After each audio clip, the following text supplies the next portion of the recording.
संसारे। ये भक्ति विनोद ठाकुर के कल्याण कल्पतरु से है। दुर्लभ मानव जन्म लभिया संसारे, दुर्लभ मानव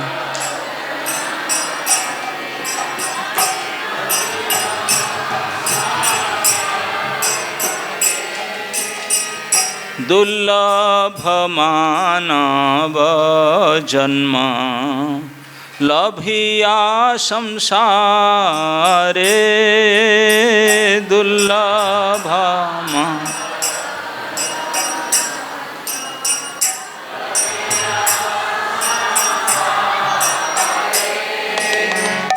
कृष्ण न भजिनु दुख कहिब कहारे, कृष्ण नाभ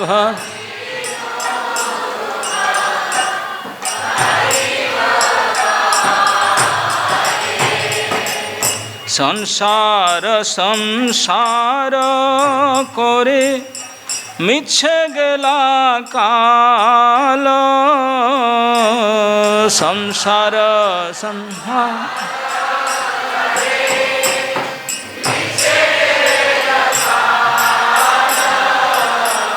लाभ न हईल किछु घटिल जंजाल, लाभ न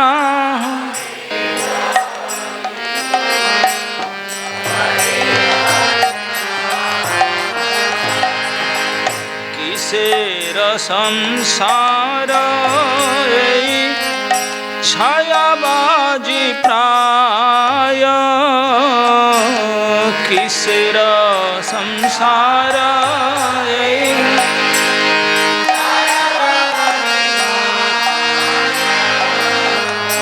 इहाते ममता करी वृथा दिन जाय, इहाते ममता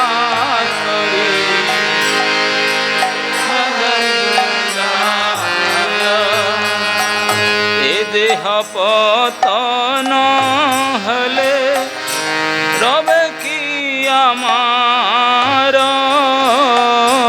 ए देह पतन हले की हबे आमार, केह सुख नहीं दिबे पुत्र परिवार, केह सुख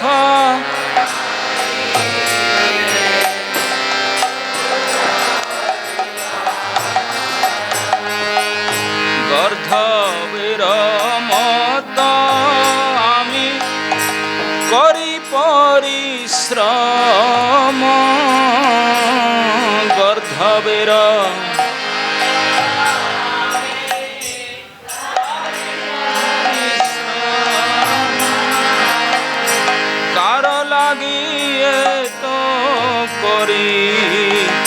नाघुचिल भ्रम, कार लागी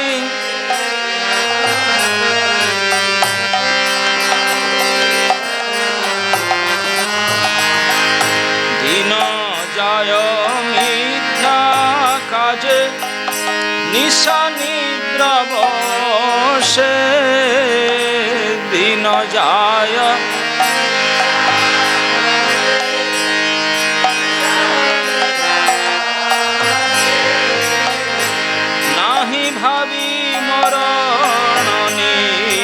कटे आछि बसे, नहीं भावी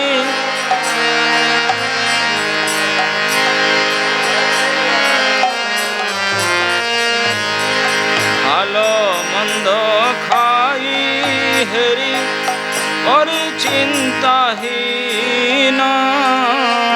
भलो मंद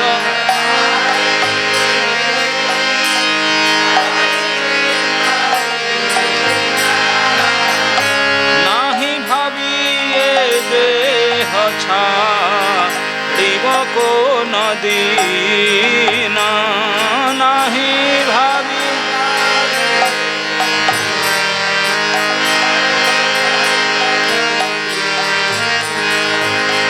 देह देह कल त्रादी चिंता अविरत देह देह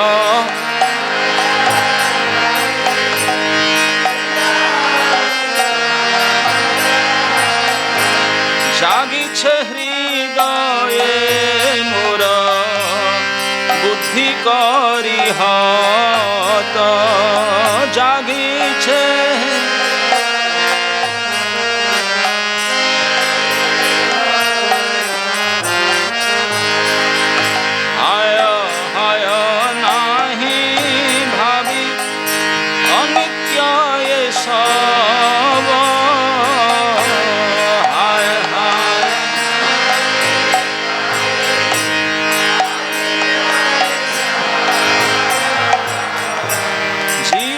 विगते कोथा रहिबे वैभव जीवन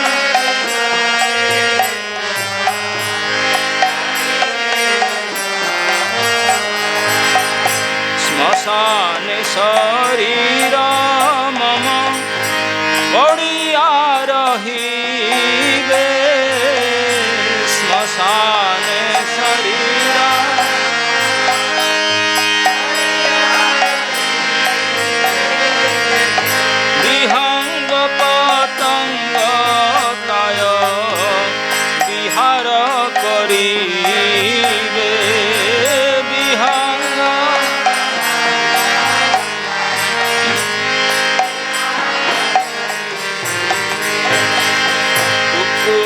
श्रीगाल सब आनंदित हय टुकुर श्रीगाल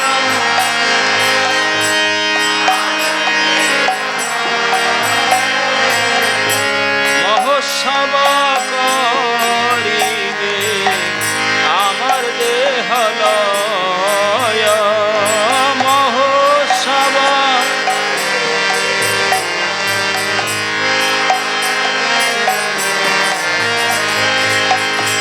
देहेर गति तार अनुगत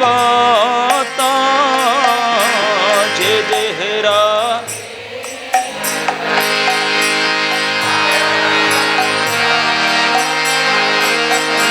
संसार वैभव आर बंधु जन जत संसार वैभव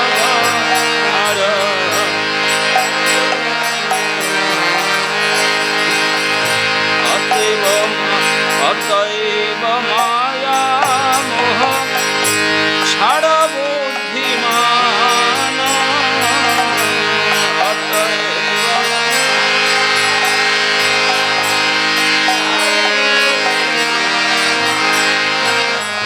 नित्य तत्व कृष्ण भक्ति करुणा संधान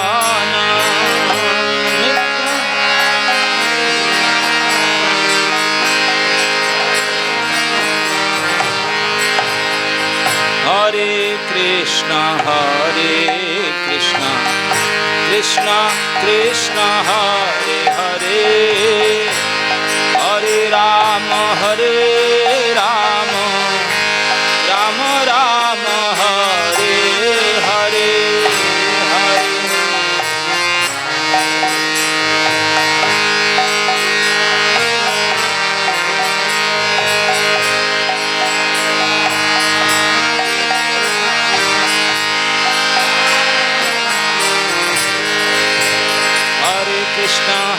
कृष्ण कृष्ण कृष्ण हरे हरे हरे राम राम राम हरे हरे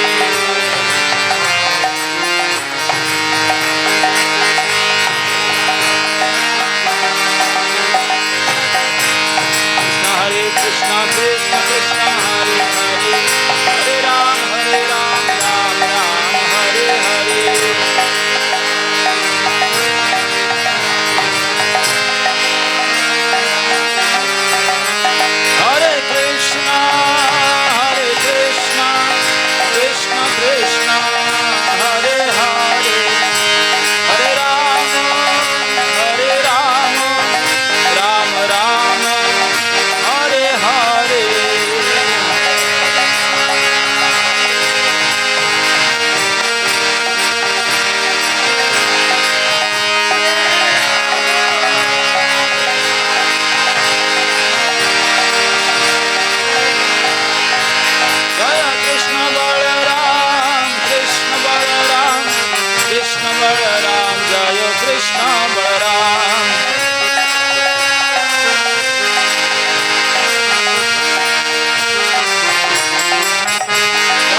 जय ओं विष्णुपाद परमहंस परिव्राजकाचार्य अष्टोत्तर शतश्री श्रीमद् अभय चरणारविंद भक्ति वेदांत स्वामी शील प्रभुपाद महाराज की, समवेत भक्त वृंद की, निताय गौर हरि प्रेमानंद।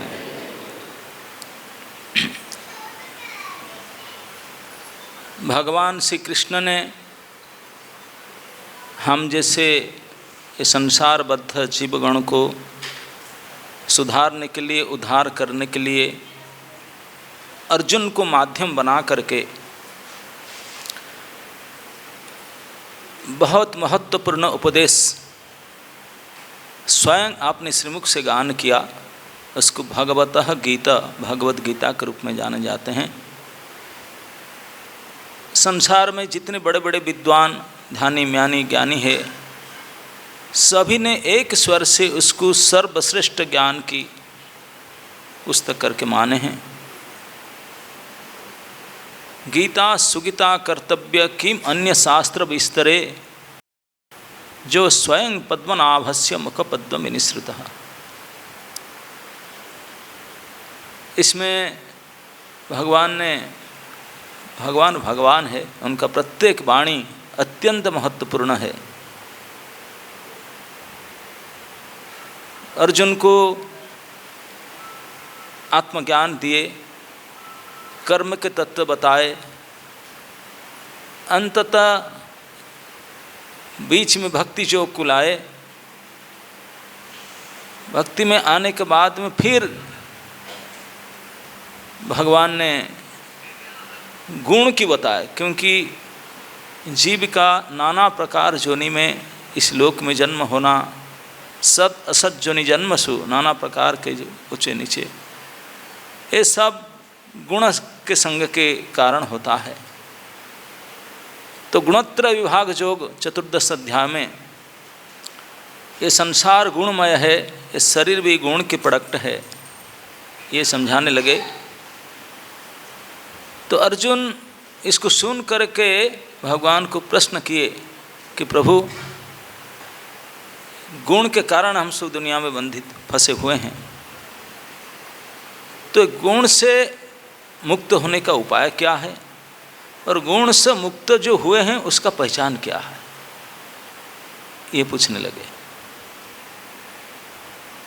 तो भगवान ने चतुर्दश अध्याय के श्लोक संख्या 22 से लेकर 25 तक गुणातीत व्यक्तियों के पहचान, उसके लक्षण बताने लगे, और अंततः कैसे गुणातीत हो सकते हैं इस उपाय को स्ट्रेट फॉरवर्ड बोले कि अनन्य भाव से अव्यभिचारी भक्ति के द्वारा ही, किसके भक्ति? माम।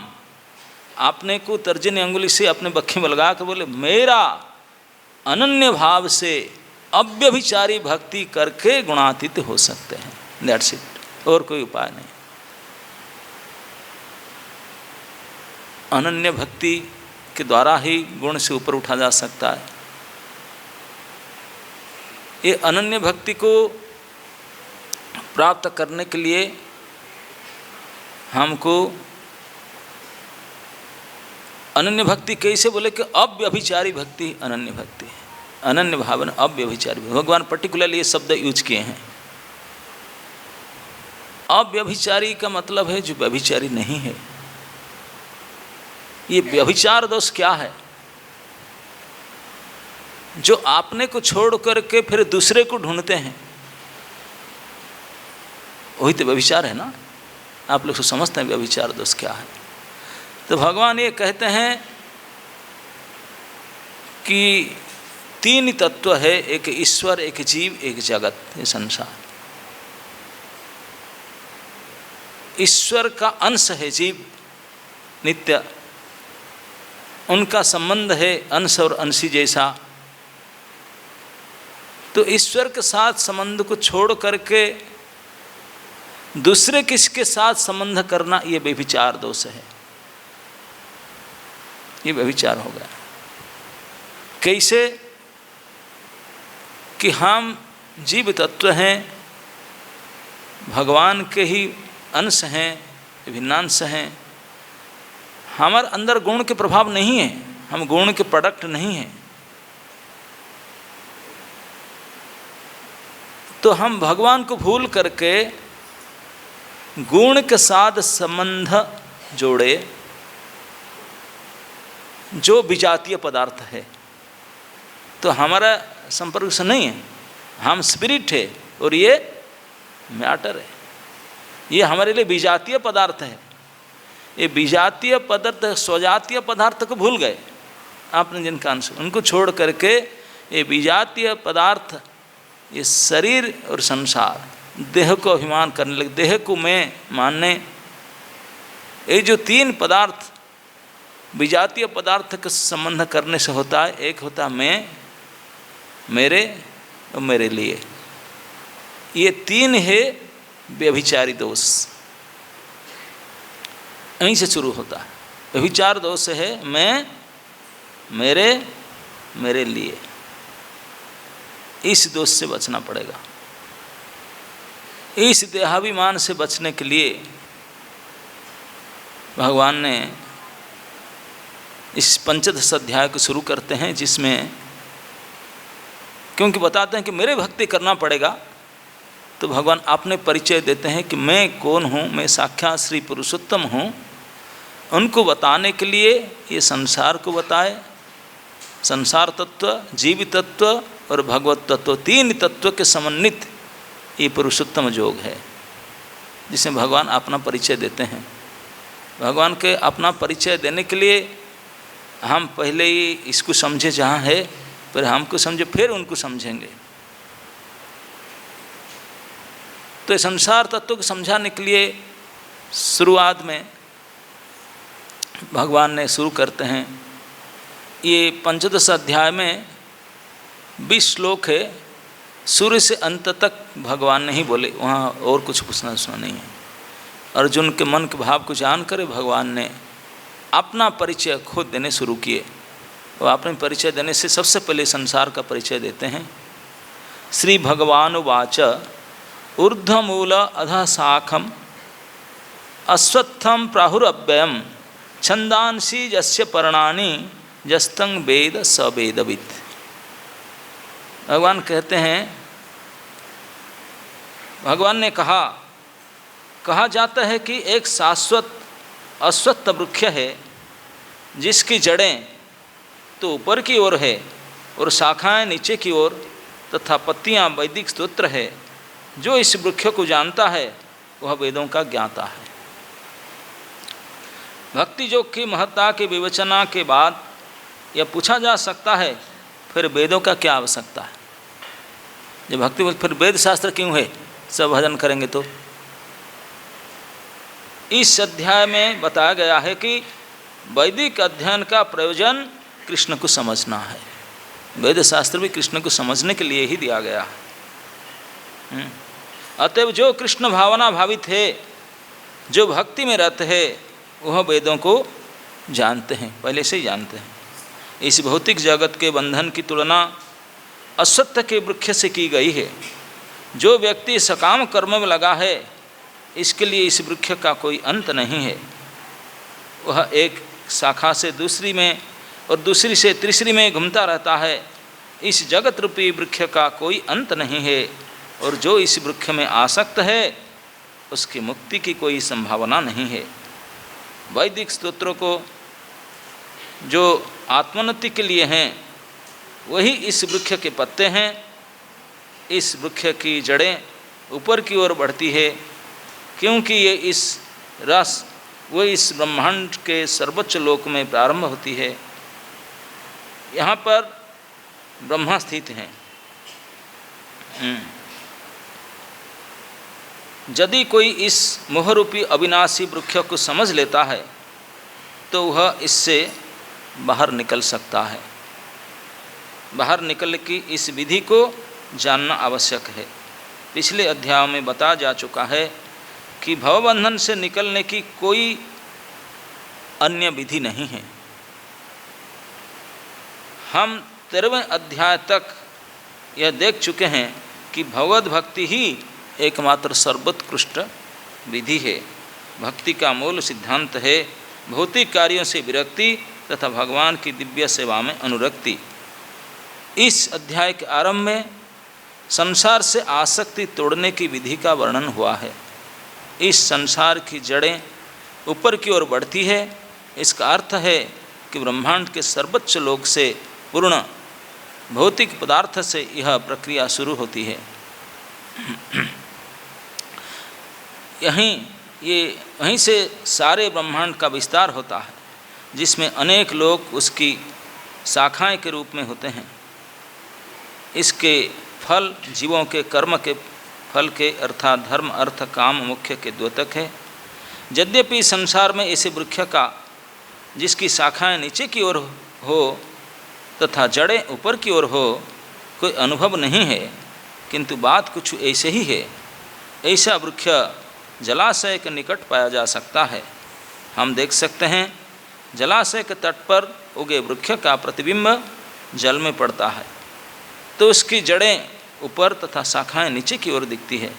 दूसरे शब्दों में यह जगत रूपी वृक्ष आध्यात्मिक जगत रूपी वास्तविक वृक्ष का प्रतिबिंब मात्र है।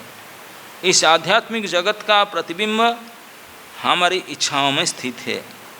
जिस प्रकार वृक्ष का प्रतिबिंब जल में रहता है, इच्छा ही इस प्रतिबिंबित भौतिक प्रकाश में वस्तुओं के स्थित होने का कारण है। जो व्यक्ति इस भौतिक जगत से बाहर निकलना चाहता है, उसे वैश्लेषिक अध्ययन के माध्यम से इस वृक्ष को भलीभांति जान लेना चाहिए। फिर इस वृक्ष से अपना संबंध विच्छेद कर देना चाहिए। तो भगवान ने संसार को बारे में बताने के लिए सबसे पहले संसार को एक वृक्ष के साथ तुलना देते हैं, और ऐसा एक वृक्ष बताते हैं जिनके मूल ऊपर की ओर है और शाखाएं नीचे की ओर है। कि संसार में हम जितने वृक्ष देखे हैं सबका जड़ नीचे की ओर होता है, शाखा प्रशाखा ऊपर की ओर होता है। लेकिन क्योंकि जड़ नीचे होता है, क्योंकि मिट्टी से परिपोषण होता है, तो इसलिए जड़ नीचे रहता है, वहीं जड़ उनको पोषण करता है पूरा वृक्ष। लेकिन इस संसार वृक्ष का पोषण ऊपर से होता है, मूल उसका ऊपर है, ऊर्ध्वमूल अधः शाखम, और शाखा प्रशाखा नीचे की ओर बढ़ता है। तो इस संसार को एक वृक्ष के साथ तुलना देने का क्या आवश्यकता है? कई जगह में संसार को एक जंगल के साथ, समुद्र के साथ, एक कारागार के साथ, है ना नहीं, संसार सागर, संसार बड़वानल अग्नि और घोर वन के साथ, जंगल के साथ नाना प्रकार तुलना देते हैं। लेकिन भगवान जो ये संसार की रचयिता बनाने वाले, वो स्वयं बोलते हैं कि नहीं, ये तो एक पेड़ है, एक पेड़ है। जंगल में तो अनेक पेड़ होते हैं, बोलते एक ही पेड़ है ये। जंगल का कई स्थिति होता है, यहाँ भी जंगल, वहाँ भी जंगल, नहीं नहीं नहीं, संपूर्ण ब्रह्मांड एक ही वृक्ष है, सब एक ही पेड़ है।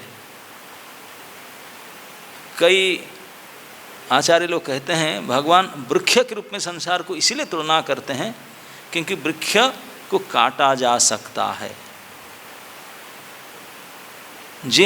जो काटने के योग्य हो उसको वृक्ष कहते हैं, वृक्ष काटने के योग्य है, इसलिए उस संसार के वृक्ष के साथ दिए हैं तुलना।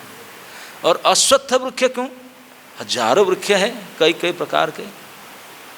बोले अस्वस्थ वृक्ष इसलिए कहे, संस्कृत भाषा में अ के अर्थ नहीं, स्व के मतलब टुमारो, यह मतलब एस्टरडे, स्व मतलब टुमारो, यह स्व, और अस्ति मतलब रहना।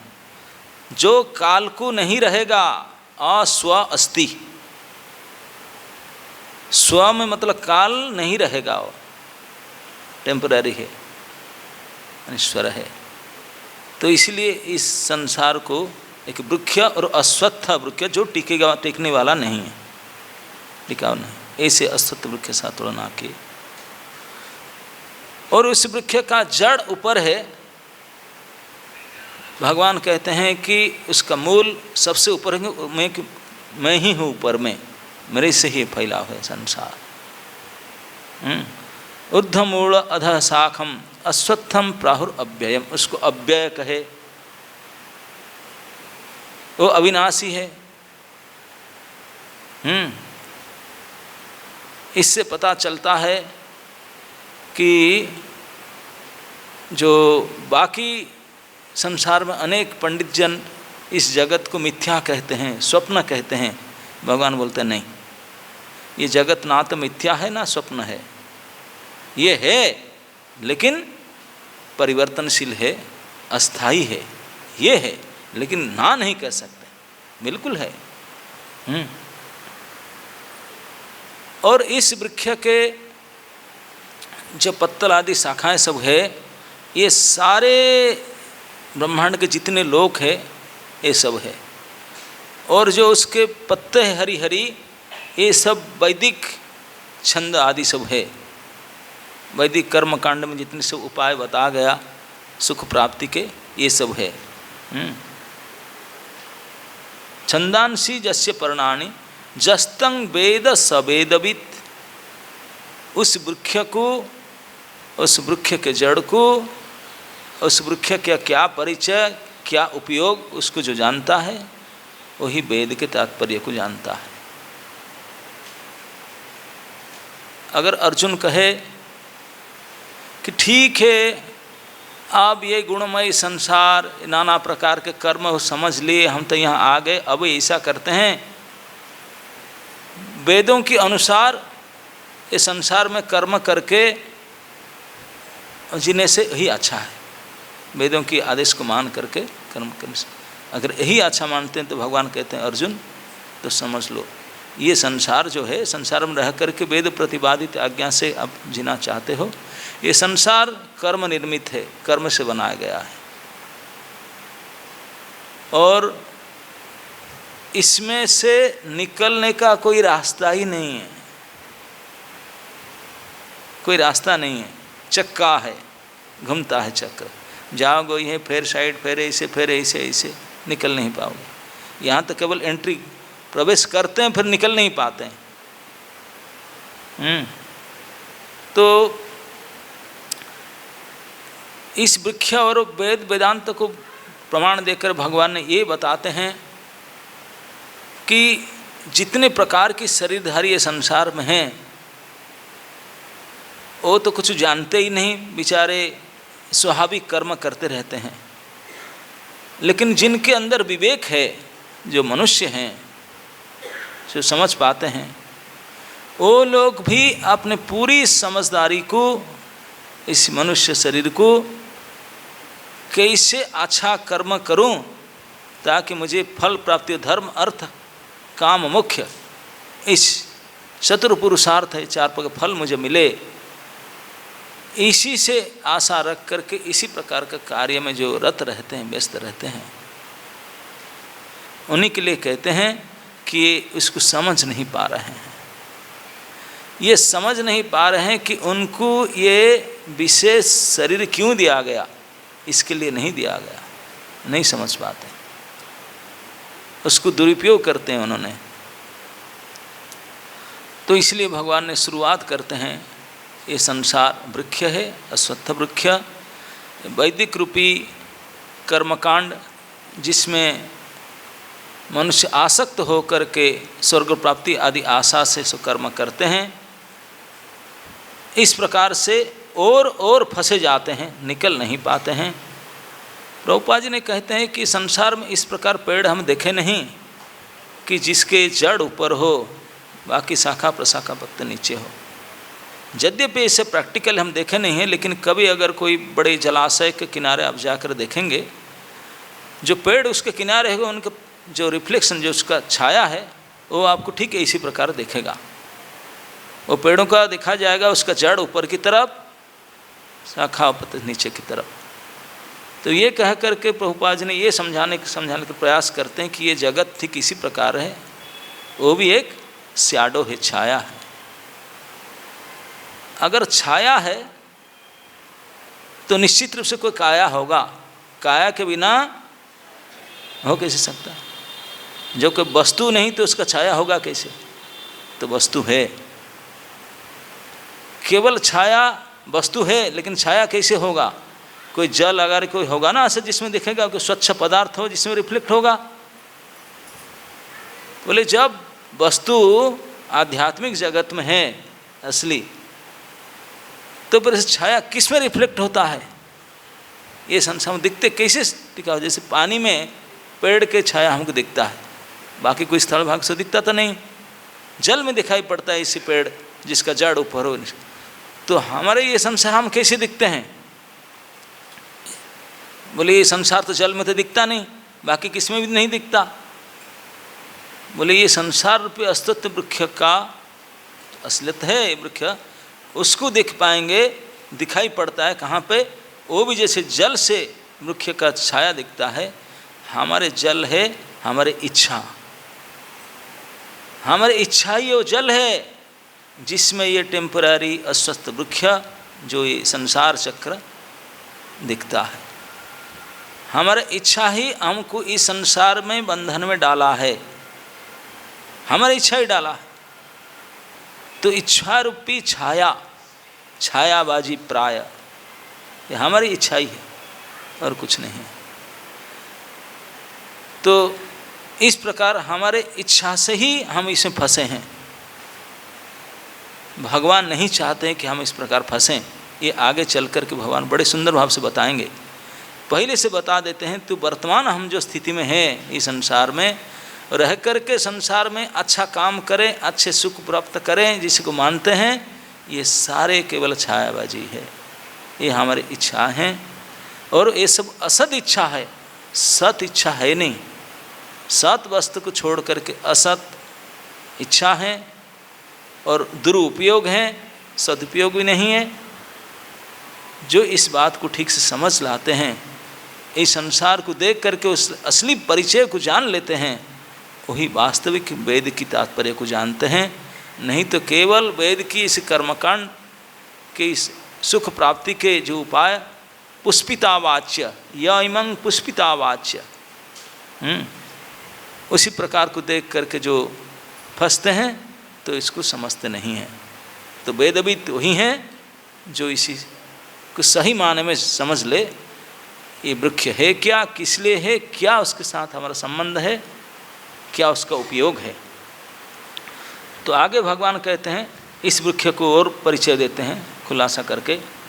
अधोश्च ऊर्ध्वं प्रसुतास्तस्य शाखा गुण प्रवृद्धा विषय प्रवाला अधश्च मूलानि अनुसंततानि कर्मानुबंधीनि मनुष्य लोके। इस वृक्ष की शाखाएं तथा ऊपर और नीचे की ओर फैलती हुई है, दोनों ओर जाता है, ऊपर ऊर्ध्व और अधा। गुण प्रवृद्धा विषय प्रवाला अधश्च मूलानि अनुसंततानि कर्म अनुबंधीनि मनुष्य लोके। कई बात भगवान है कहते हैं। सबसे बोलते अध च ऊर्ध्व, इसमें भगवान कहते हैं ये संसार वृक्ष अध को ओर जाता है, मतलब हमारा कर्म के हिसाब से कभी पशु पक्षी नारकीय जोनि को प्राप्त करते हैं अधलोक में, निम्न जोनि नारकीय जोनि को अधम गति को प्राप्त होते हैं, ये सब अधस्थल प्राप्त होते हैं। ऊर्ध्व देवजोनि आदि ऊपर की ओर भी जाते हैं कर्म अनुसार। प्रसुतास्तस्य शाखा, और उसके शाखा प्रशाखा बड़ा फैली हुए बढ़ती जा रहा है। कैसे बढ़ती है? गुण प्रवृद्धा, जैसे हम इस संसार के वृक्ष को देखते हैं, सिंचाई करते हैं जल में से, जल से सिंचाई होने से वो बढ़ता है, पुष्ट पुष्ट होता है, बढ़ता है, प्रशाखा फैलता है उसका। ठीक इसी प्रकार ये संसार रूप वृक्ष गुण के द्वारा ही बढ़ता है और पोषित होता है, वृद्धि प्राप्त होता है गुण के द्वारा। कभी ऊपर को ओर जाता है, कभी सतोगुणी बन करके देवजोनि को प्राप्त करता है, कभी तमगुणी को प्राप्त करके अधजोनि को प्राप्त होता है, कभी रजोगुण को प्राप्त करके मध्यस्थान को प्राप्त करता है। ऊर्ध्वं गच्छन्ति सत्त्वस्ता मध्ये तिष्ठन्ति राजसा अधमा तिष्ठन्ति जघन्य गुणवृत्तिषु अधो तिष्ठन्ति तामसा। तो इस प्रकार तीन प्रकार के अपने अपने गुण के हिसाब से वो बढ़ते हैं। गुण प्रवृद्धा विषय प्रवाला, ये विषय प्रवाड़ा, प्रवाड़ शब्द का अर्थ है, आप लोग सो जानते तो जरूर हैं, समझे। प्रवाड़ कहते हैं कोई पेड़ के ऊपर अभी बारिश के समय में नए नए कपोल होते हैं, बिल्कुल न्यू ग्रीन पत्ता से 2 पत्ते से फूलता है ना, बड़े सुंदर दिखता है, अति कोमल, अति मुलायम, अति कोमल, very nice looking, new leaves, नए पत्ते बोलते हैं ना, कोपड़ बोलते हैं उसको, बिल्कुल लाल, कभी कभी बिल्कुल ग्रीन, अरे नए नए पत्ता, उसको प्रवाड़ कहते हैं। मतलब उसके ये डांटा से लेकर के ऊपर तक जो बिल्कुल नया अभी अभी खुलता, अति सुंदर कोमल, उसको बोलते हैं प्रवाड़। ये प्रवाड़ इतने सुंदर दिखता है, लेकिन बना कैसे इसे? जब बारिश हुआ, पानी लगा, तब तो आया ना, पहले था नहीं। अब देखो बिल्कुल हरियाली हरियाली दिखता है। अगर बारिश ना होता हरियाली होता नहीं। ये पानी के कारण इतने सुंदर सुंदर प्रवाड़ ये दिखता है, लेकिन पानी दिखता है नहीं दिखता। बड़ी सुंदर सी प्रवाड़ दिखता है, लेकिन पानी से ही बना उन्होंने, वो नहीं दिखता। ठीक इसी प्रकार ये जो विषय रूपी प्रवाड़ हमको दिखता है बड़े सुंदर, हो इसको प्राप्त करें, इसको भोगें, इसको दिखता है। वो बोलते हैं कि जैसे पानी से वो ट्विक्स वो प्रवाड़ बनता है, ये विषय की सुंदरता गुण से बना है। गुण से राग होता है, लेकिन गुण दिखता नहीं है। जैसे पानी वहाँ नहीं दिखता, ये रूप केवल सुंदरता दिखता है, और उसका अंदर पानी से बना वो नहीं दिखता। ठीक से गुण प्रवृद्धा, गुण से पोषण हुआ है, पोषित हुआ है विषय को, विषय रूपी प्रवाड़ जिसमें हम फंसते हैं, और उसमें हमारा राग होता है, इसको प्राप्त करने के लिए चाहते हैं। गुण प्रवृद्धा विषय प्रवाड़ा अधस्य मूलानि अनुसंतितानि, और नीचे की ओर जाती है, उसके मूल नीचे की ओर जाती है। यद्यपि संसार वृक्ष के हम देखे हैं जड़ रहता है नीचे, तो इसलिए वृक्ष का जड़ सब नीचे ही आता है कि नहीं? जहाँ यहाँ जाना चाहिए, लेकिन यहाँ उल्टा होता है, जड़ तो इसके ऊपर है, ऊपर की ओर जाना चाहिए जड़ की ओर, और नीचे की ओर क्यों आता है? क्योंकि कर्मानुबंधिनी मनुष्य लोग, क्योंकि कर्ममय जगत, कर्ममय संसार, ये कर्म और कोई नहीं कर पाएगा, केवल मनुष्य लोग ही कर्म ही होता है, इसलिए यही आता है। कर्म अनुबंधिनी मनुष्य लोग के, मनुष्य लोग कर्म में बांधता है। इस मनुष्य जोनि के अलावा जितने प्रकार के और शरीर है, ये सब भोग शरीर, भोग जोनि है, कमाई यही होता है। बाकी ट्रैवलिंग करते हैं कितने, जैसे ट्रेन में ट्रैवलिंग करने के लिए टिकट स्टेशन से खरीदेंगे, बाकी ट्रेन के अंदर नहीं मिलेगा।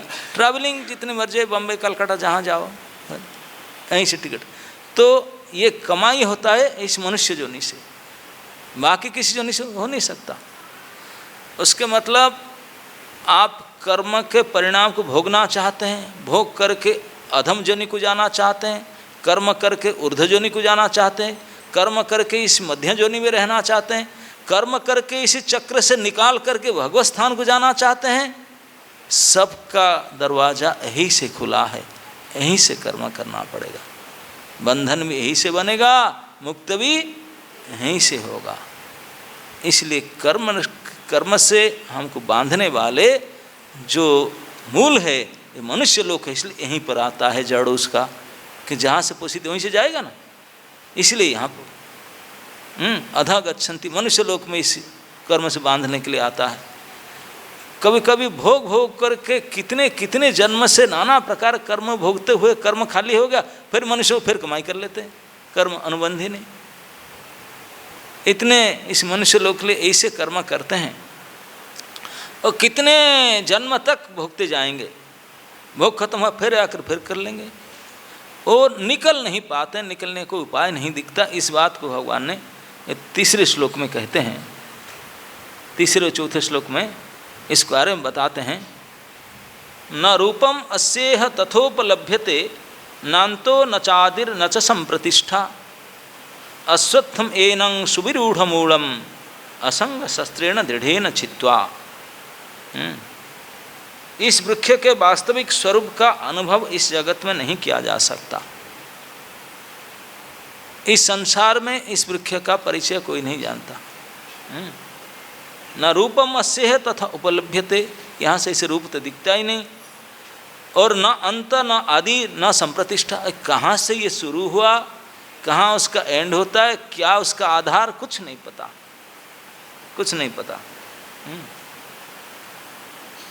लेकिन मनुष्य को चाहिए कि इस, तो फिर वृक्ष दिया क्यों गया न, एन अश्वत्थम सुविरूढ़ मूलम, जो उसका मूल जड़ से बिल्कुल कस करके है, तो उसको काटने के लिए वृक्ष दिया गया। उसके साथ एक ही उपयोग करना चाहिए, पेड़ के साथ एक ही उसके साथ व्यवहार करना चाहिए उसको, नहीं तो कोई निकल नहीं सकता, निकलने कोई है ही नहीं, उसका आदि नहीं, अंत नहीं, आधार नहीं। कैसे फंस गए इस वृक्ष में, कैसे निकला जा सकता है? भगवान कहते हैं संसार एक ऐसे अश्वत्थ वृक्ष है, इतने पत्तल में, शाखा में इतने फैला हुआ है, इतने फैला हुआ है, जो इसमें फंसा तो इसमें निकल नहीं सकता, निकलेगा कोई रास्ता ही नहीं है, ना ऊपर ना नीचे ना साइड, ना आदि ना अंत, ना मध्य ना आधार, कुछ नहीं मिलेगा। कैसे निकल सकते हैं? ना उसको छेद करके, काट करके निकलना होगा।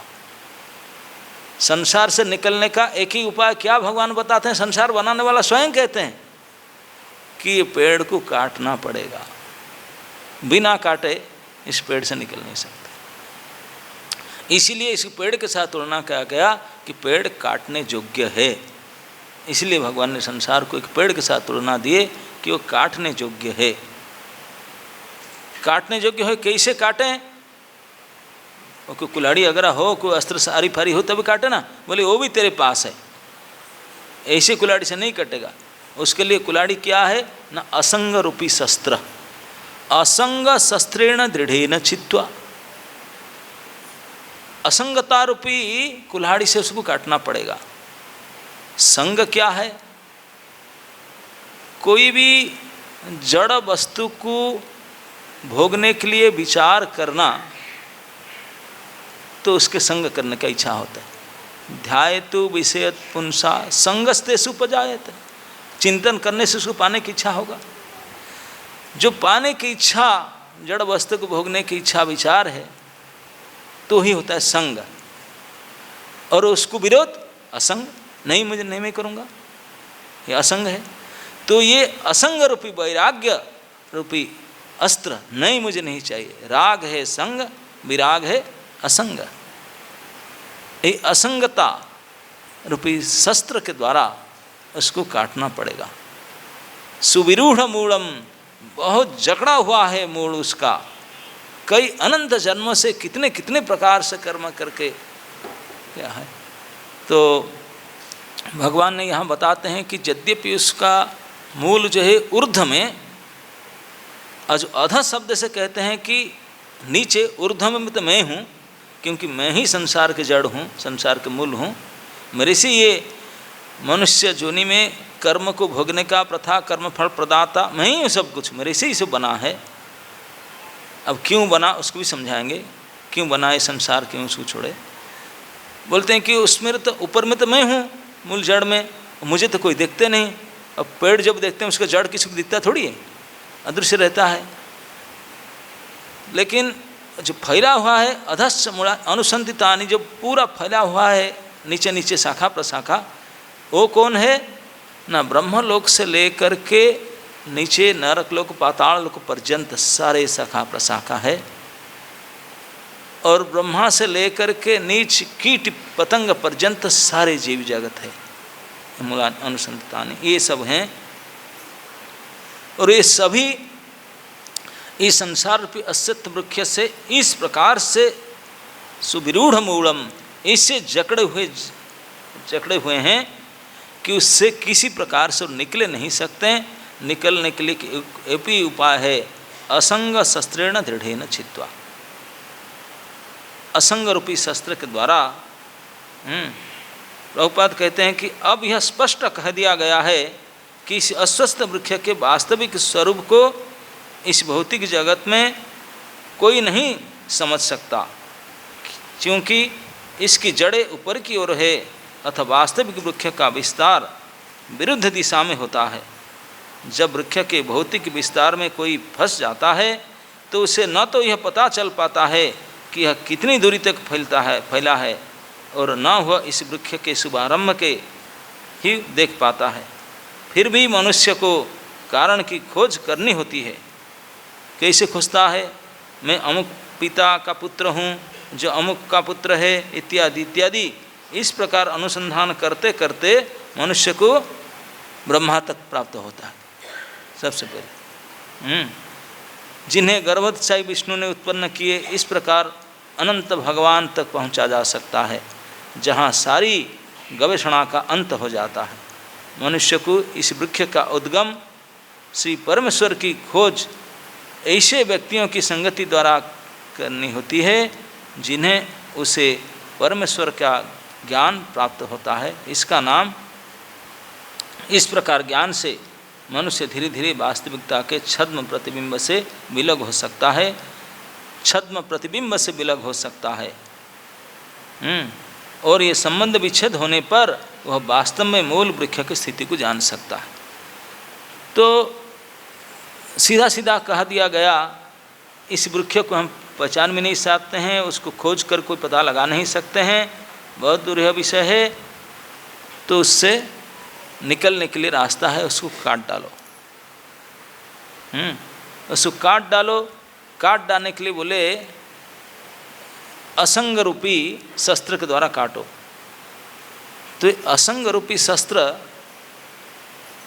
असंग कहते हैं कि वैराग्य को विरक्तता प्राप्त करके, हम अगर आपने बलबुत्ते पर मैं नहीं करूँगा, मैं नहीं भूंगा करेंगे तब भी नहीं हो पाएगा। ना ना ना, हमारा अंदर ये शक्ति है ही नहीं, हम खुद फंसे हुए। हम कैसे असंग हो गए? नहीं हो सकते हैं, कोई उपाय नहीं हम काट सकते उसको। यद्यपि जो ज्ञानी मार्ग है, ज्ञान से समझते हैं कि हाँ हाँ हाँ, वैराग्य वृत्ति से उसको काट दो। वैराग्य से काटना संभव नहीं है। तो फिर कैसे काटेंगे ना? असंग प्राप्त होता है संग से। एक होता है असत्संग, ऐसे होता है सत्संग। असत्संग से ये फंसे हुए हैं संसार से, और सत्संग से उसको काटना होगा। संग के बिना हम टिक नहीं सकते हैं, हम टिक नहीं सकते। कहीं ना कहीं आधार तो टिकना ही पड़ेगा।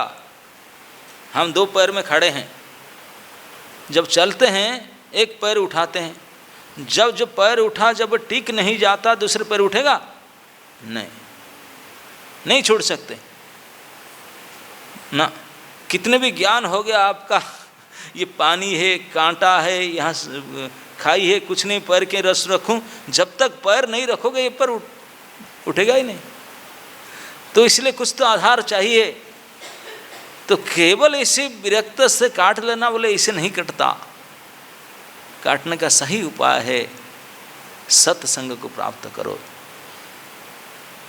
भक्ति करके, भक्त संग के द्वारा ये विवेक जागृत करके, अगर भगवान में हम लोग राग करते हैं तो संसार से विरक्ति, राग टूट जाता है। कहीं से पैर को टिकाना होगा, नहीं तो यहाँ से छूटेगा नहीं। बिना किसी को प्राप्ति किए बिना से छोड़ेंगे। से आपको इस किराए में घर में रहते हैं, आपको घर वाला नोटिस दिया, बोला छोड़ दो मुझे काम है, आप बोलेंगे भैया ऐसे कैसे छोड़ दें, दूसरा घर ढूंढेंगे, शिफ्ट करेंगे, तब तो छोड़ पाएंगे ना। तो इस प्रकार बिना सत्संग को, इस प्रकार की स्थिति को प्राप्त किए बिना इससे छूटा नहीं जा सकता। तो सत्संग मतलब भगवान की शरणागति, यही भगवान बताते हैं। ये संसार में आप ही आया, जद गत्वा निवर, इसके ये श्लोक में कहते हैं आगे, असंग सस्रेण थुड़ेन चित्वा तथा पदं तत्परिमार्गितव्यम जस्मिन् गता न निवर्तन्ति भूयः तमेव चाद्यं पुरुषं प्रपद्ये यतः प्रवृत्ति प्रसूता पुराणी। मनुष्य को चाहिए कि इस दृढ़ मूल वाले वृक्ष को विरक्ति के अस्त्र से काट गिराए। तत्पश्चात उसे ऐसे स्थान की खोज करनी चाहिए जहाँ जाकर लौटना ना पड़े। और जहाँ उस भगवान की शरण ग्रहण कर ली जाए, जिससे अनादिकाल से प्रत्येक वस्तु का सूत्रपात तथा विस्तार होता रहा। उस मूल को ढूंढना चाहिए, उस मूल को ढूंढना चाहिए। प्रभुपाद जी ने तात्पर्य लिखते हैं कि गवेषणा करो, ओरिजिन कहाँ से, मेरे पापा, उनके पापा, उनके पापा, उनके पापा, उनके पापा, बोले वो महाविष्णु तक जाओगे अपने, फिर जहाँ आपका इन्वेस्टिगेशन पूरा कंप्लीट होगा, किसी भी जाओगे। तो ततः पदं तत्परिमार्गितव्यम यस्मिन् गता, जहाँ जाना पड़ेगा तुझे, और जहाँ जाने से फिर आप नहीं सकते। यहाँ जाने का मतलब जहाँ पर हमारा शाश्वत संबंध है वही हम जा सकते हैं, वही गति हो सकता है। ये तो गति, और यहाँ ना जाना ये दुर्गति है ना। नहीं, हम भगवान के हैं, भगवान हमारे हैं, तो इसलिए भगवान के पास जाना भगवान का अंश है, और हम भगवान हमारे अंशी, हम उनके अंश है, तो इसलिए उनके पास जाना ये हमारा गति है, सदगति है। लेकिन उनके पास न जाकर संसार में आना ये असदगति, दुर्गति है। तो बोलते हैं कि जद गत्वा न निवर्तन्ते, क्यों? क्योंकि यहाँ वो जो असली तेरा घर है, तुम वहीं का है, तेरा परमानेंट एड्रेस वही है, ये तेरा परमानेंट एड्रेस नहीं है।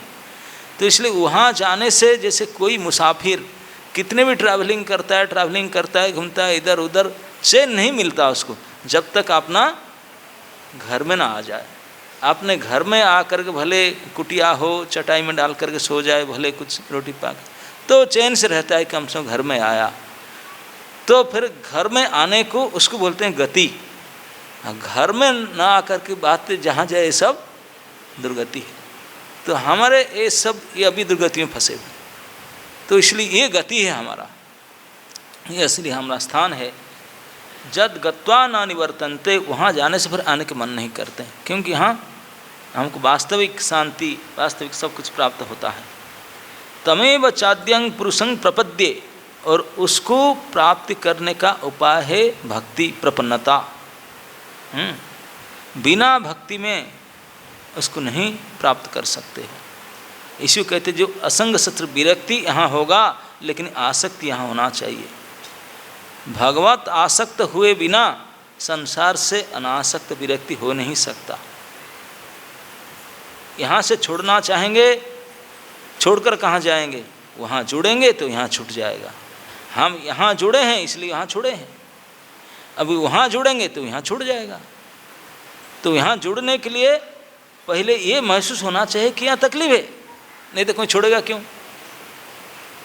छोड़ना क्यों चाहेंगे भगवान? इसलिए तकलीफ पैसे बताते हैं, ये कैसे तूने फंसा हुआ है, कैसे तूने मोहित हुआ है, जो तेरा है ही नहीं, था नहीं, होगा भी नहीं, हो भी नहीं सकता, तो उसको अपना मान बैठा है, इसमें फंसा हुआ है। और जो तेरा था, है, होंगे, उस हमेशा के लिए तुम्हारे है, तो उसको छोड़ करके भूल से इसको मान कर बैठे हैं। तो इसको छोड़ेंगे कैसे? जब तक मानोगे कि नहीं ये झूठा है, ये सपना है, ये गलत है, ये दुख है, जब ये महसूस नहीं होगा तो आप जाएंगे नहीं। कोई डॉक्टर के पास क्यों जाता है? जब कष्ट महसूस होता है, रोग होता है तभी जाते हैं। हम सुख के लिए प्रयास क्यों करते हैं? दुखी है इसलिए सुख के लिए प्रयास करते हैं। ठीक इसी प्रकार भगवान ने सबसे पहले संसार के परिचय देते हैं, बोले देख लो ये दुखालय है, ये तो कितने परिश्रम करता है सुख शांति के लिए, मिलता भी नहीं है, मिल भी नहीं सकता। तो इसको अच्छी तरह से समझ लो। और इसको बोलते हैं कि वेद शास्त्र है, बोले हैं इसमें पुष्टि पिता वाच्य है, वो भी तुझे फंसा रहे हैं। वास्तविक वेद के तात्पर्य है भगवान को समझना, इसी को नहीं समझा पाते हैं। क्योंकि जब फूल होता है, इसे पुष्पिता वाच्य इसलिए कहते हैं, फूल को अब खाएंगे वो अच्छा लगेगा क्या? नहीं। फल अच्छा लगता है। बोलते ये फूल दिखने में अच्छा होता है, फल खाने में अच्छा लगता है। बोले तो फूल को खाने बैठोगे तो गड़बड़ हो जाएगा, नहीं तो फल नहीं खा पाओगे, फिर फल होगा ही नहीं, फूल के बाद फल आता है। तो इस प्रकार के लोग प्रारंभ से पुष्प को देखकर, पुष्पिता वाच्य को देखकर उसी से फंस जाते हैं, लेकिन उसके तात्पर्य को नहीं समझते हैं। वेद के तात्पर्य है भगवान को जानना, ना कि इसी तथाकथित कर्मकांडी ऐसी सुखमय कर्म को धर्म अर्थ कर्म में फंसना, ये नहीं है, ये तो मोहदायक है। तो उससे न फंस करके उसी को ढूंढना पड़ेगा। परिमार्गितव्यम, उसी को अन्वेषण करना पड़ेगा, ढूंढना पड़ेगा कि कहाँ से निकला ओरिजिन, मैं कहाँ से आया, क्या है क्या है। पता लगाते लगाते बोले पता कैसे लगेगा, आपने आप तो कर नहीं पाओगे।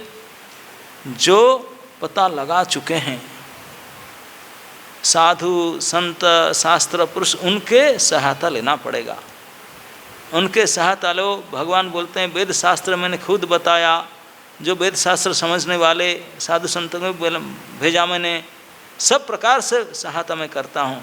उनके सहायता ले करके विवेक को जागृत करके समझो कि मैं ये फंसा हुआ हूँ, मेरा घर यहाँ नहीं है, ये मेरा घर हो भी नहीं सकता, है ही नहीं, हो भी नहीं सकता। तो मुझे अपना एड्रेस के पता लगाना चाहिए। जब अपना एड्रेस पता लगता है तो ये जो टेम्पररी एड्रेस को छोड़ना पड़ता है, और ये इससे जकड़ करके फंसा है कि छोड़ नहीं सकता, मतलब उसको ऑपरेशन सर्जरी करना पड़ेगा, ऐसे नहीं कटेगा, उसको काटना पड़ेगा। बड़े जड़ से पकड़ा हुआ है, उसको काटना पड़ेगा विरक्त अस्त्र से, असंग अस्त्र से। और काटना बड़ा ऐसा कोई कठिन भी नहीं है, लेकिन हम काट नहीं पाते हैं। नहीं, क्यों काट नहीं पाते हैं? 3 प्रकार के अविद्या से हम ग्रस्त हो चुके हैं।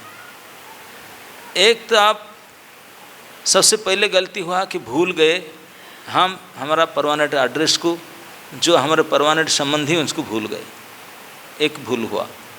दूसरे, जो हमारे नहीं है उसको मान लिया अपना करके, दूसरा गलती हुआ। तीसरा गलती है, इसको छोड़ने में हमारा स्वाधीनता है, समर्थ है, ये आराम से वो कर नहीं पाते हैं। ये 3 प्रकार के वहीं तो होकर फंसे हम, 3 प्रकार से फंसे। क्योंकि ये संसार खुद हमको लाकर पकड़ा नहीं है, ये देहाभिमान, देह हमको आकर खुद नहीं पकड़ा है, हम ही उसको पकड़े हैं, है ना। नहीं, देह कभी नहीं कहता मैं कौन कहता है? हम। और देह से जो शरीर देही वो कहता है मैं, मेरे लिए वो कहता है।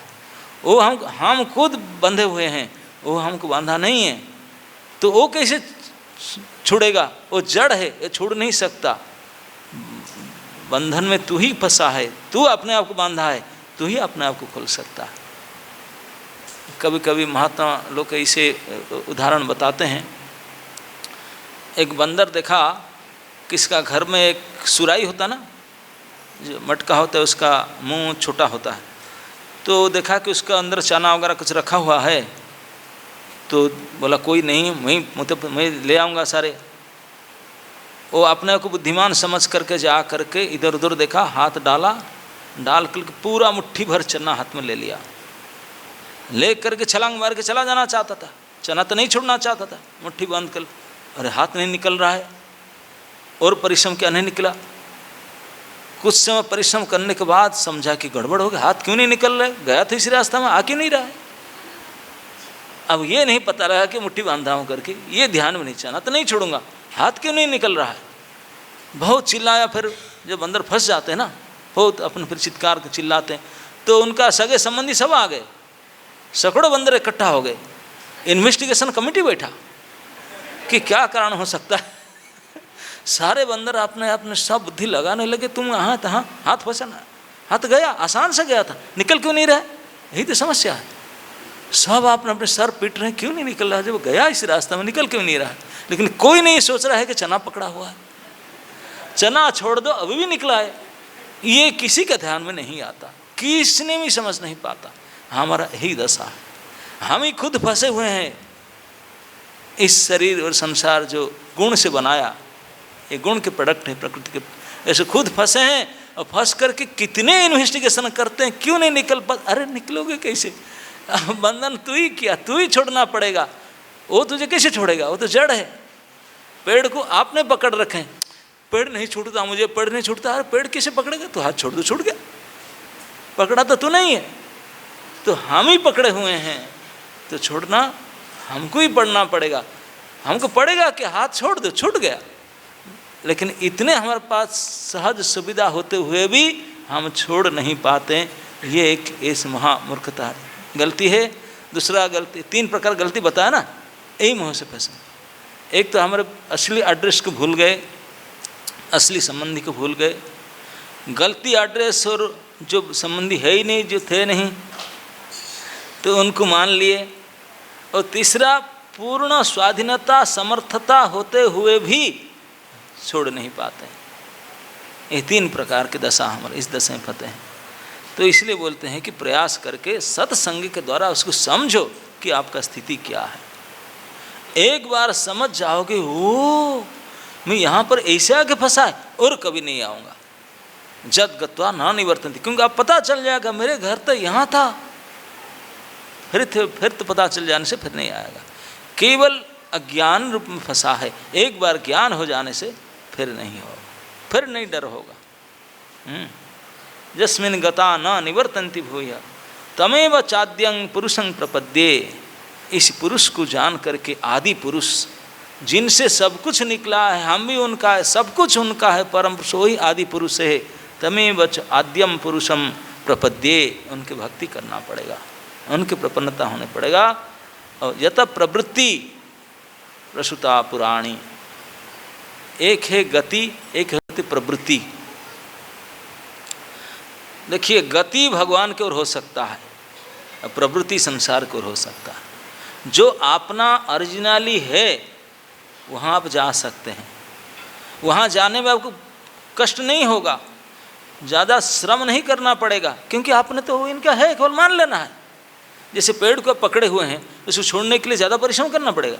नहीं, परिश्रम पकड़ने के लिए परिश्रम करना पड़ता है पकड़ने के लिए परिश्रम करना पड़ता है, छोड़ने के लिए कोई परिश्रम ही नहीं है, क्योंकि आपका स्वाभाविक स्थिति है, जो हमारा स्वाभाविक अवस्था है, जो हमारा नेचुरल कंस्टिट्यूशनल पोजिशन स्थिति है असली, तो उसको प्राप्त करना ये गति है।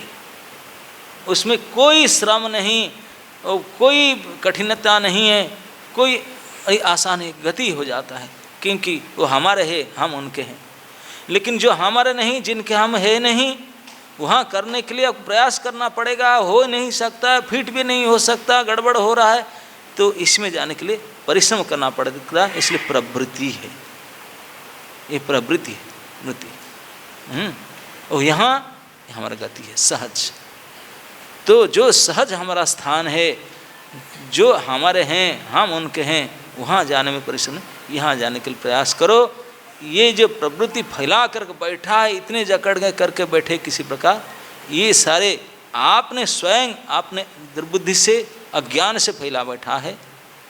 इसी को जैसे छोड़ेंगे, आसान से आप पहुँच जाएंगे, आसान से छोड़ जाएंगे। अंधकार को निकालने कोई धक्का मारना पड़ेगा? धक्का मारेंगे, नोटिस दें, गेट आउट फ्रॉम हियर, धक्का मारो, हमारे गेट से निकलो, आधा निकला और थोड़ा निकल जाओ, कितने समय से बैठा है अंधकार? नहीं, लाइट जलाओ, पता भी नहीं चलेगा कहाँ चला गया। लाइट जलाने का ही देर है, निकल जाएगा। तो ये प्रवृत्ति जो फैला हुआ है इतने संसार से, जिनको हम अपना परिश्रम से, ना समझ से इतने फैला कर बैठा है, उसको छोड़ नहीं पाते हैं। लेकिन ये छूट जाएगा, थोड़ा दम लगा करके उनमें शरण में जाए। भगवान की शरणागति भक्ति के द्वारा ही जब इस समझ में आ जाए कि हमारा वास्तविक स्थिति क्या है, स्थान क्या है, तो ये अपने आप छूट जाएगा। और वही इसी को कहते हैं असंग। असंग मतलब भगवत भक्ति रूपी संग। सत्संग में जाएंगे प्रयास करके, अब यहाँ जाकर वहाँ जाने से सत्संग में थोड़ा वो जो प्रयास लगता है, असली प्रयास यहाँ छोड़ने का होता है। छोड़ने के लिए हो जाना पड़ता, नहीं तो वो तो जाना स्वाभाविक है, क्योंकि हम वही हैं।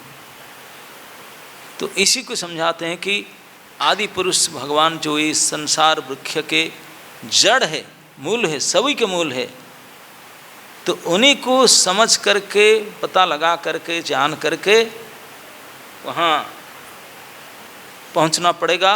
और उनका पहुँचने का माध्यम है प्रपद्ये, भक्ति के द्वारा। इस प्रसंग में असंग शब्द अत्यंत महत्वपूर्ण है, क्योंकि विषय भोग की आसक्ति तथा भौतिक प्रकृति पर प्रभुता अत्यंत प्रबल होती है। इसमें एक बात होता है कि जो खुद को सोचता है कि मैं मालिक हूँ, मैं मालिक हो सकता हूँ, है कि नहीं, तो फिर असली मालिक को नहीं मान पाएगा ना, नहीं मान पाएगा, क्योंकि वो कुछ पोजीशन पोस्ट चाहता है तो फिर वो दास नहीं बन पाएगा। तो इसीलिए प्रभुपाद हमेशा कहते हैं, हम हमेशा प्रकृति के ऊपर अपने स्वामित्व जताना चाहते हैं, यही हमारी गलती है। क्योंकि विषय भोग की आसक्ति तथा भौतिक प्रकृति पर प्रभुता अत्यंत प्रबल होती है। भौतिक प्रकृति के ऊपर हम कुछ है मालिक, ये पन जो है बड़े प्रबल होते हैं। अतः प्रामाणिक शास्त्र पर आधारित आत्मज्ञान की विवेचना द्वारा विरक्ति सीखनी चाहिए और ज्ञानी पुरुषों से श्रवण करना चाहिए। यही उपाय है, श्रवण आदि भक्ति क्रिया के अभ्यास के द्वारा इसको भक्तों की संगति में रहकर ऐसी विवेचना से भगवान की प्राप्ति होती है। यही प्राप्ति के उपाय है, प्राप्ति होती है। तब सर्वप्रथम जो करणीय है वह है भगवान की शरण ग्रहण करना।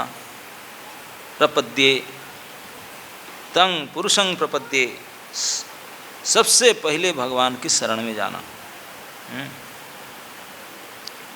यहाँ पर उस स्थान व पद का वर्णन किया गया है जहाँ जाकर मनुष्य इस छद्म प्रतिबिंबित वृक्ष में कभी वापस नहीं लौटता। जब पता चल जाएगा ये केवल छाया है, छद्म प्रतिबिंब है, फिर कभी यहाँ मजेगा नहीं। उसको बिना समझे कितने परिश्रम करता है, कितने परिश्रम करता है पाने के लिए, उनको पता ही नहीं, अरे ये तो शैडो है। मैं प्राय कई बार इस कहानी को बताता हूँ, आप लोग सुने भी होंगे कई बार, कि एक राजकुमारी थी। अब जब उसका राजकुमार से शादी हुआ, कोई राजकुमार से, तो राजकुमार ने उनको मैरिज संतक के रूप में एक डायमंड की नेकलेस दी, हार दी, तो बहुत कीमती था। तो उसको उनके विवाह संतक मान करके वो बड़े चैन से अपना साथ रखती थी उसको। तो जब उनने राजभवन में थी, राजाओं का अनब शनब संपत्ति होता है, तो जहाँ उनका रानी निवास वगैरह होता है, तो वहाँ बिल्कुल कोई जेंट्स जा नहीं सकते, सिक्योरिटी वगैरह सब कुछ उनकी तरह होता है। वहाँ बगीचा, स्विमिंग पूल, सब कुछ उनका अंदर होता है। तो वो रानी निवास के अंदर वो राजकुमारी ने एक दिन स्नान कर रही थी, कई उनके सखियाँ दासी से उनके साथ में थे, तो स्नान कर रही थी। तो आपने जो डायमंड नेकलेस, ड्रेसिंग टेबल वगैरह सब साथ में रखा हुआ था, और निकाल करके वहीं रख दी, रख करके स्नान टान कर रही थी, और उनके कई सखियाँ सब साथ थे। और स्नान करके उठ के आकर फिर ड्रेसिंग करेंगी और माला पहनेगी। तो हुआ क्या, वहाँ कहीं बगीचा था, वो एक पेड़ में एक कौवा बैठा था। कौवा को चक चक चक चक दिखाई पड़ा डायमंड को, क्या समझा, खाने की चीज़ समझा, क्या समझा, वो जा करके उसको ले लिया अपना चंचू में। जब उठा लिया, किसी का नज़र पड़ा कि कौवा ले गया हार, हीरे के हार, अरे ले गया डायमंड के हीरा के हार चोरी हो गया, ले गया। तो राजकुमारी भी दौड़ करके आई, सब दौड़ देखे कि कौवा ले गया, जाके पेड़ में बैठा है। तब पेड़ में सब उनके नौकरानी वगैरह से दौड़ के गए उसको लाने के लिए। जैसे गए, कौवा क्या करेगा, उड़ गया, हल्ला हो गया, हार चला गया, जिस सायरन बज गया पूरा कि रानी निवास से कुछ चोरी हो गया माल। तुरंत सिक्योरिटी साइन बजाती है, वो पूरा राजनगर बहुत बड़ा होता है उनका आंगन, सब जगह में पूरे मेन गेट चारों तरफ दीवार बंद हो गया, कोई बाहर जा नहीं सकता। भाई रानी निवास तो अंदर महल में होता है, वहाँ से कोई गया तो चोर तो मेन गेट आकर बाहर जाएगा ना, वो कोई रास्ता ही नहीं। पूरा पश्चिम उत्तर दक्षिण सारे दरवाज़ा बंद कर दिए, हैवी टाइट। अब तो पकड़ा जाएगा, चोर जाएगा कहाँ मंदिर, सब बिल्कुल स्टार्ट, हाई चेकिंग शुरू हुआ। अब पता चले कई चेकिंग हुआ और रो रहे हैं, बोले कि पता नहीं चलता ना चोर कौन है, वो तो पता कर ना कौन चोर है। कौआ बोले हे भगवान, उसको कैसे पता करें, उसका तो आधार कार्ड भी होता नहीं।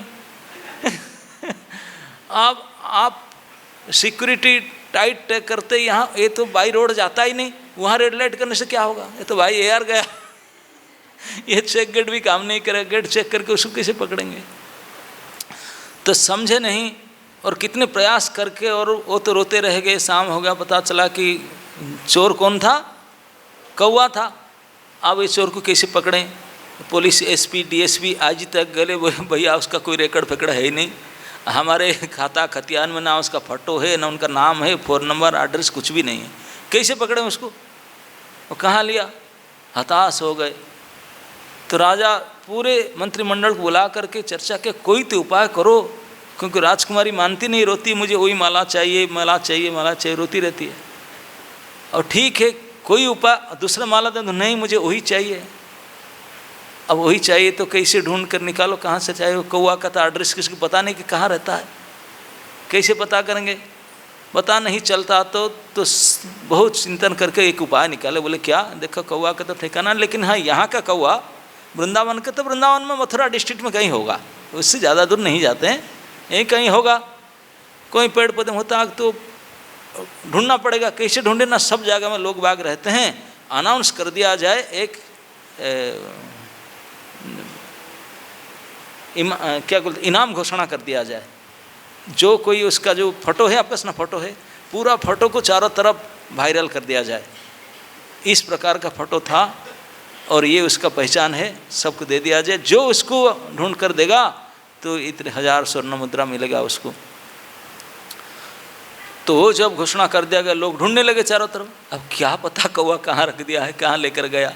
ढूंढते महीना दिन हो गया, मिला नहीं। तो राजा परेशान होगा, मिल नहीं रहा है। तो बोले राजा जी ऐसा है, शायद लोग थोड़ा ज़्यादा परिश्रम नहीं करने ढूंढने के लिए, आप थोड़ा इनाम और बढ़ा दो। 5000 स्वर्ण मुद्रा कर दिया गया, जो ढूंढ लेगा उसको मिलेगा। तो लोग और एक्टिव हो गए, बोले कि अरे इतने बड़े पैकेज तो कोई नौकरी मिलता नहीं, अगर ये हार ढूंढ ले तो हमारा पूरा लाइफ लॉन्ग काम चल जाएगा।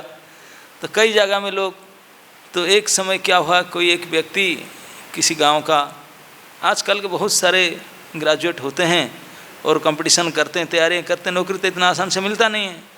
तो बेचारा परिश्रम करता था, कई एग्जाम देता रहता था, मिलता नहीं था, बड़े परिश्रम, दुखी था। और गांव के आदमी था, देहात में। अब कहीं गया था, स्नान टान करके वापस आते समय रास्ता में एक नाला था। वो नाला पार होते समय देखा एक पेड़ था, पेड़ के नीचे बिल्कुल चिक चिक दिखाई पड़ रहा है। तो देख करके उनके मन में डाउट हुआ, उसको पकड़ तो रखा था सब जगह, वो फोटो पिक्चर था उसका माला का। तो निकाल कर देखा, बोले ये डायमंड नेकलेस तो यहीं पड़ा हुआ है। सूरज उग रहा है, बिल्कुल किरण सुबह सुबह दिखाई पड़ रहा, जो सुबह स्नान करके आया, बोला यहीं पड़ा हुआ है। इतने खुश हो गया देख करके, इतने खुश हो गया कि मुझे मिल गया, कौवा ने यहाँ डाल दिया है, मुझे तो मिल गया। चारों तरफ देखा कोई है ही नहीं, समझा कि अगर मैं इसको निकाल दूँ अकेला, मुझे 5000 स्वर्ण मुद्रा प्राप्ति हो जाएगा, हमारी नौकरी मिले ना मिले को ठीक, बहुत सुखी हो जाए। इसलिए बहुत सुखी हो करके गया उसको लाने के लिए। उनको पता था ये जो नाला है बहुत कीचड़ युक्त नाला है, दलदल समझते ना, इतने सॉफ्ट ये कीचड़ है, वहाँ जाएंगे तो फंस जाएंगे, दलदल है वो, पता था। लेकिन लोभ था कि हाँ थोड़ा फंस जाऊँगा लेकिन माला मिल जाएगा ना, थोड़ा कष्ट होगा, अगर मुझे ये मिल जाएगा नेकलेस तो 5000 मिल जाएगा मुझे, कितने बड़े प्राप्ति होगा। इस लोभ के कारण तो उसने गया, जा करके स्नान कर चुका था, जा कर के पैंट शर्ट उतारे, गमछा पहना, फिर बोला अब स्नान करने की इच्छा नहीं, माला को लाने के लिए इस इच्छा से और प्रवेश किया। जैसे घुसा उसका अंदर लाने के लिए कीचड़ में फंस गया। उसको तो पकड़ नहीं पाया, वो खुद फंस गया कीचड़ में। बड़े मुश्किल से वो बड़े मुश्किल करके ऊपर आया, घंटा भर लगा, आ करके फिर जाकर पानी में साफ सुफ करके आया। यार पकड़ नहीं पाया, थोड़ा सा मिस्टेक हो गया, थोड़ा सा और हाथ में लग जाता ले आता। जब घंटा भर जाके पानी में साफ़ सुथरा होकर के आया दोबारा, फिर दोबारा दिखाई पड़ने लगा।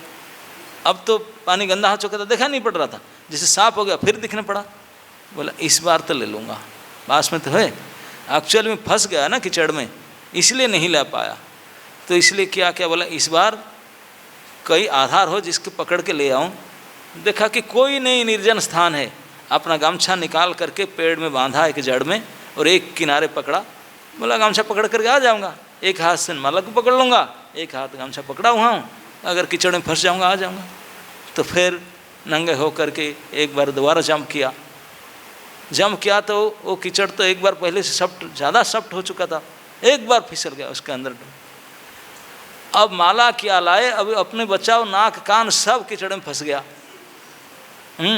कुछ कीचड़ तो मुख में नाक में प्रवेश हो गया। अब ब्रेकफास्ट किया थोड़ा तो निकला वहाँ से बड़ी मुश्किल से, बिल्कुल भूत के चेहरा होकर कीचड़ मिचड़ होकर के, क्योंकि गामछा का पकड़ा हुआ था, पकड़ के आया, जाकर नहा धो करके बोला तो आज मर जाता, आज मैं कैसे फंसा। साफ सुथरा होकर आया, फिर भी दिखाई पड़ रहा था। बोला ना, कैसे छोड़कर चला जाऊं, मैं देख ही रहा हूँ इधर ही है। तो इस प्रकार से कितने बार प्रयास करके हताश होकर दोपहर तक फिर भी मन नहीं छोड़ता उसको लेकर आने के लिए। किसी साधु व्यक्ति ने, वो इधर निकल रहा था हरे कृष्ण वाला, वो देख करके बोला पता नहीं ये क्यों आ रहा है इधर, ये सब जगह में चले जाते हैं पता नहीं हो। तो आकर पूछा भाई साहब क्यों परेशान है? ना नहीं कुछ नहीं, मैं आया था थोड़ा बैठा, आप जाइए। मुझे ना नहीं कुछ तो परेशान में, ना नहीं मुझे मदद नहीं चाहिए, मैं आया था थोड़ा बैठ गया इधर, कोई बात। बिल्कुल बताना नहीं चाहता था, लेकिन जब उसने बताया कि नहीं सच बताओ मैं आपको, तब फिर बताए छोड़ना ही बता दूँ, अगर वो मदद करेगा तो हम दोनों मिलकर ले लेंगे, कुछ उनको दे देंगे कुछ मैं रख लूँगा। तो उनको बताया, बोला देख रहा है ना? हाँ देख रहा हूँ। ना पता है ना? बिल्कुल पता है, हमारे पास भी पर्ची है, ये डायमंड नेकलेस है, बस उसको हम ले लेंगे, 5000 का इनाम है, कुछ हमको मैं दे दूँगा डोनेशन, और आप मदद कीजिए। फिर भी तैयार हो गया, बोला आप हेल्प कीजिए मैं आपको लाता हूँ। तब उन्होंने बताया कि भाई साहब आप इतने प्रयास करते हैं, 3 बार ऑलरेडी कर चुके हैं और नहीं मिल रहा है, आप फिर दोबारा क्यों, चौथा बार क्यों जाना चाहते हैं? न मूर्ख है क्या, दिखाई नहीं पड़ रहा है? न दिखता तो मैं भी हूँ, लेकिन वो हार यहाँ नहीं है। कैसे नहीं है? दिख रहा है तुझे? न दिख रहा हूँ, हार नहीं है, हार की छाया है ये। हार का है ना, ऊपर देखो वो पेड़ में लटका हुआ था, ऊपर देख नहीं रहा था अभी तक, 3 बार दोपहर तक यहाँ कूद रहा था, वो हार ऊपर से टंगा हुआ था। बोला हे राम, मैं कब से उठ कर उसे ले लिया होता। कौवा ने वहीं छोड़ दिया था पेड़ के एक शाखा में, और उसके रिफ्लेक्शन नीचे पड़ा हुआ है, और रिफ्लेक्शन को कोई ला सकता क्या? तो उसी के चक्कर में हम कितने समय बर्बाद किए, कितने मृत्यु से मरते मरते बचे, लेकिन फिर भी लोभ नहीं छोड़ा। तो हमारा ये संसार भोग की दशा ऐसा ही है, संसार को भोग करके आनंदित होने का दशा ऐसे ही है। ये तो छाया है, रिफ्लेक्शन है, वो कैसे मिलेगा? मिल ही नहीं सकता। वो असलियत ऊपर टांगा हुआ है, ऊपर हम देखते नहीं हैं। जो आदि पुरुष है, जो असली सही वस्तु है, वो तो पेड़ के ऊपर है, हम नीचे की ओर देखते हैं बानी को, और उसके छाया को देख करके और उससे सुखी होना चाहते हैं। यही उसकी असलियत, ये हमारी स्थिति है। इस प्रकार समझ करके पेड़ में चढ़ करके उसी को ले ले ऊपर में जा करके, वही असली संपत्ति है, काया है। ये छाया के पीछे क्यों पड़ा है? छाया प्रतिबिंब से निकलना होगा। आगे कहते हैं कि कौन इसको प्राप्त कर लेते हैं फिर इस छाया से, इस शैडो रूपी जगत संसार से कौन बच निकलते हैं, किसे आनेंगे, उसका क्या लक्षण है? तो उसको बताने के लिए कहते हैं निर्माण मोहा जित संग दोषा अध्यात्म नित्या विनिवृत्त कामः द्वंद्वैर्विमुक्तः सुख दुख संगे गच्छन्ति अमूढ़ा पदमव्यन्तत्। जो झूठी प्रतिष्ठा मोह तथा कुसंगति से मुक्त है, जो शाश्वत तत्व को समझते हैं, जिन्होंने भौतिक काम को नष्ट कर दिया है, जो सुख तथा दुख के द्वंद्व से मुक्त है और जो मोह रहित होकर परम पुरुष के शरणागत होना जानते हैं, वे उस शास्त्र राज्य को प्राप्त होते हैं। प्रभुपाद जी ने यहाँ कहते हैं कि यहाँ पर शरणागति का अति सुंदर वर्णन हुआ है। शरणागति का शुरुआत कैसे होता है कि हम जानते हैं जो शरणागत धर्म भक्ति के उपाय है वो शुरुआत होता है श्रद्धा से। श्रद्धा, उसके बाद साधु संग, उसके बाद भजन क्रिया, उसके बाद अनर्थ निवृत्ति। इस प्रकार ये शरणागति भक्ति के रास्ता है जो श्रद्धा से प्रेम तक ले जाता है। और उसके अलावा जो दूसरी रास्ता पतन की ओर ले जाता है वो विषय की चिंतन, फिर उसको प्राप्ति की इच्छा, इस प्रकार से नीचे की ओर ले जाता है। तो इस श्लोक में सबसे पहले निर्माण मोहा, मोह से मुक्त होना, यही है श्रद्धा। श्रद्धा आपको मोह से उत्पन्न करता है। श्रद्धा का असली अर्थ है कि शास्त्र में श्रद्धा होना। कौन सा शास्त्र? ना, जिस शास्त्र में भगवान के भक्ति और भगवान का वर्णन हो, वो है श्रद्धा। भगवान श्री चैतन्य महाप्रभु श्रद्धा के बारे में बोले, श्रद्धा के मतलब ये है कि मैं भगवान के अगर भक्ति करूं, भगवान की सेवा अगर करूं, तो मेरे जो कुछ आवश्यकता है सब कुछ पूर्ति हो जाएगा। इस प्रकार के दृढ़ विश्वास, वो भी श्रद्धा है। तो इस प्रकार के विश्वास जिसका हो जाता है भगवान की सेवा के ऊपर, भगवान के ऊपर, उस प्रोसेस के ऊपर, तो फिर मोहित नहीं होगा, वो मोह से बच जाएगा। झूठी प्रतिष्ठा और मोह, जो झूठी प्रतिष्ठा, जो मान सम्मान और लाभ पूजा प्रतिष्ठा इसके चक्कर में पड़ते हैं, तो उनका श्रद्धा हो नहीं सकता, या श्रद्धालु हैं। श्रद्धा तो वही होता है जो आपने को हीन नीच ऐसे मानते हैं, वही लोग फिर प्रयास करते हैं।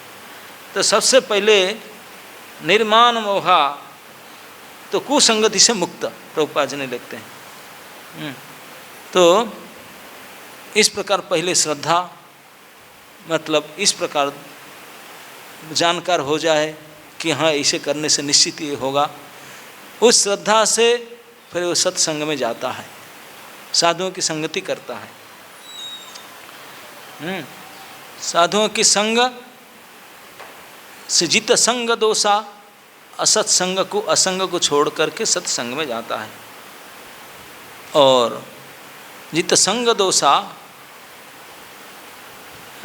इसी प्रकार सत्संग से, श्रद्धा से, साधुओं के संग करने से क्या होता है ना, अध्यात्म नित्या, अध्यात्म में उनके मन लगता है, मतलब भजन क्रिया शुरू होता है। नित्य शब्द का अर्थ प्रतिदिन, नित्य प्रति, नित्य प्रति साधुओं के संग किया तो उनको बताए, लो माला लो, चैंटिंग करो। पर नित्य प्रति सुबह उठना, चैंटिंग करना, और जो सब रेगुलेशन है, जो सब नियम कानून है, वो है अध्यात्म नित्या। इस अध्यात्म में नित्य प्रति मनोयोग लगना। इस प्रकार से श्रद्धा के साथ साधुओं के संगति से क्या मुझे करना चाहिए, क्या नहीं करना चाहिए, ये सब सीख करके जो करना चाहिए नित्य प्रति उसको करे। फॉलोइंग रेगुलेटिंग प्रिंसिपल्स बोलते अध्यात्म नित्या। आत्मकल्याण के लिए नित्य प्रति प्रयास में लग जाए। अगर उसमें लग जाता है अध्यात्म नित्य विनिवृत्त कामा, तो कामना से बच जाएगा, मतलब अनर्थ निवृत्ति, विनिवृत्त, निवृत्त हो जाएगा। किससे? ना कामना से। इस प्रकार चीज से निवृत्त हो जाएगा, विनिवृत्त कामा। द्वंद्वेर विमुक्ता। अब श्रद्धा, अब साधु संग, भजन क्रिया, उसके बाद विनिवृत्त कामा।